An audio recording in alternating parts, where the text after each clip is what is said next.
This is not acceptable. So they are trying to stage a rebellion and attack on black men via social media hive mind formation.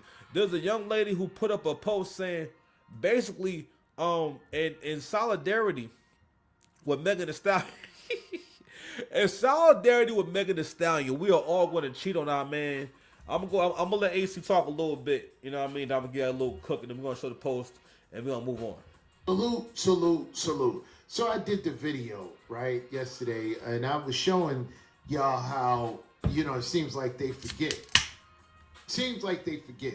So she's claiming that Klay Thompson cheated on her, and I showed y'all, right, because maybe some of y'all forgot. I showed y'all how in the case with Tory Lanez, when she had to be on the stand, they went through a history of dating, right? History of... That nigga's mad tall. You know how tall you gotta be to be this much taller than Meg Thee Stallion? Because Meg Thee Stallion the big girl. Just real quick before we go any further, we gotta make sure that we acknowledge the fact that if you are a young man and inexperienced man, you have to know this one universal truth. And that universal truth is this: you ain't gonna never get no love from a tall girl, man.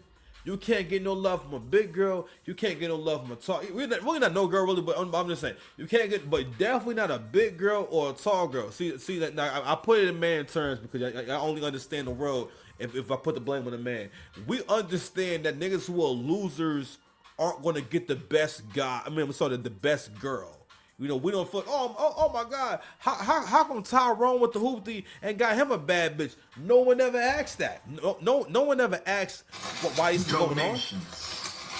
Donation. They don't know what's going on. They never had my back. He told me how much. Tall girls, at least in my experience, right? Most tall girls are promiscuous.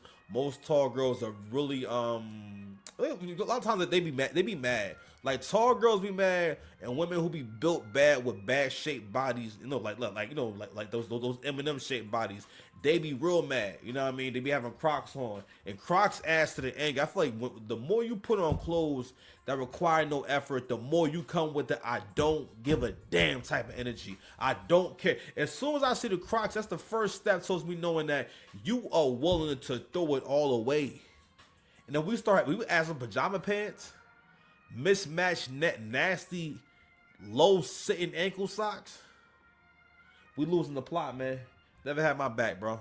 They never had my back. I'm just saying. That's what we doing right now. Anyway, so like I was telling y'all before, what you are dealing with, what we're seeing in terms of the discourse online, in terms of us having a conversation as black men and black women about this breakup, even which is really none of our business. I mean, real talk. If Megan would have said nothing, we would have known nothing. So if shit was copacetic, they would have broke up quietly and not said nothing. You would just notice that, oh, we're not seeing Meg with Klay no more. Hey, what's going on?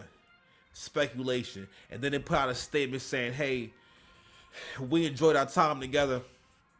You know, like when they have kids, they always have to kind of establish that, hey, we're gonna play it cool for the kids, but she ain't gonna play it cool. She ain't gonna play it cool. She got you in the bricks, my nigga. Like I have somebody I love in the bricks. God damn it. But anyway, but that's not what happened. Meg Thee Stallion, she took to the Twitter streets, the Instagram streets, and posted a story, pretty much airing out their personal business and pull for it's like, yo, what be bugging me out is how they all will pull from the same playbook, which is basically, all right, well, I'm going to say a bunch of vague things that sound like there was a problem, but it's up for interpretation, right? You said I dealt with your mood swings during the playoffs and this and that, and it just basically just trying to create this whole narrative of you being this normal girlfriend who has all these normal responsibilities. You are the girlfriend to a rich man. You don't got to do shit. You don't got to clean his house. You don't got. I had a conversation when someone was making an argument about that he cooked for himself. He is a multi-millionaire. He don't need Meg Thee Stallion to cook. That's not even what she does. I don't like women with their whole like this. Women get very arrogant when it comes to things in the house and whatnot. Right? It's like you won't even be known. You don't even know whether or not the girl is a good cook And y'all will talk about, oh yeah, you treat me like a slave and you're getting free labor. And if I was a cook, I would get this kind of salary. My nigga, you making 1 meal a few times a week. How much would you get paid? Matter of fact, I would rather pay you.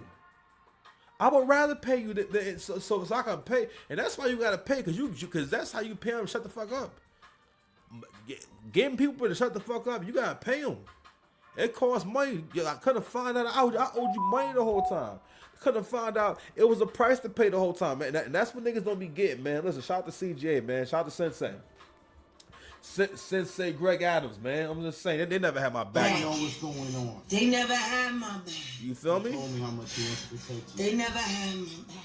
Yes, but y'all be getting too out of pocket with like making everything that someone would do in the house, and again that's over negotiation. Matter of fact, we need to coin a new term: over negotiations.